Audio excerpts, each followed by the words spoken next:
Hey guys, and welcome back to Tome Time Tea. This is your host, C.T. Russell, here with Day 7 of the Biannual Bibliothon, the Bookish Etsy Shop Challenge. This was funny, I was actually kinda considering opening up an Etsy shop. I know, me and everyone else, right? I'd gotten the Candle Science kit from Candle Science, their beginner's package, in order to help practice making candles in case I ever actually decide to open it up.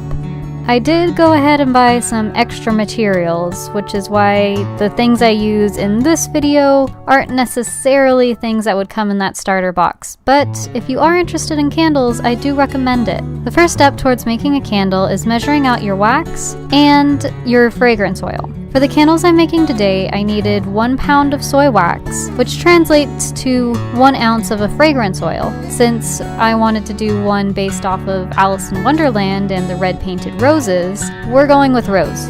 The next step is to glue the wicks into the center of the candles. You need it to be in the center so that it burns correctly. They have little glue stickers that you can use, which would be a little bit easier than a glue gun, but I didn't feel like paying for them, so we're going with the glue gun. In order to safely melt the wax, you need to use a double boiling method, which just means you need to get a pot of water boiling, and then put the container that you're using to melt the wax inside of that. It takes a little while for the wax to melt, don't worry, be patient, and stir it pretty occasionally.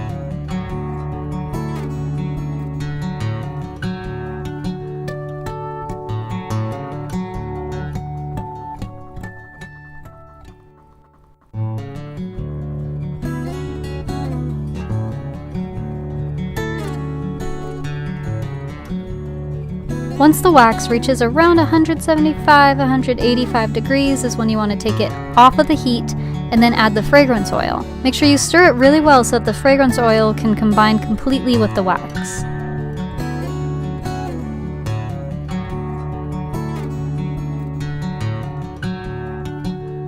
This next part is optional, but since I wanted to have a little bit of red quote-unquote paint, I decided to melt a little bit of wax in the microwave so that I could color it red so that we could use it to paint the roses.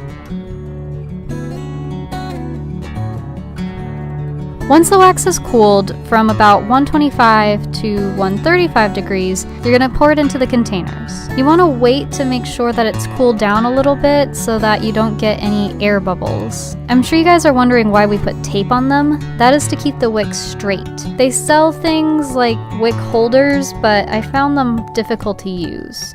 So I was fine with messy paint strokes, although those didn't really come out very well because wax is not paint.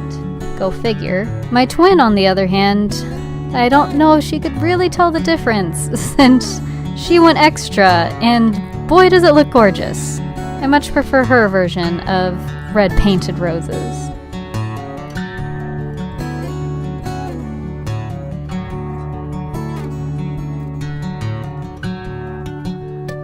Hers would definitely look good in some Bookstagram photos. Let me know in the comment section below if you'd ever be interested in buying one of these candles, or if you've ever thought of making a shop yourself. Thanks guys, I'll see you later.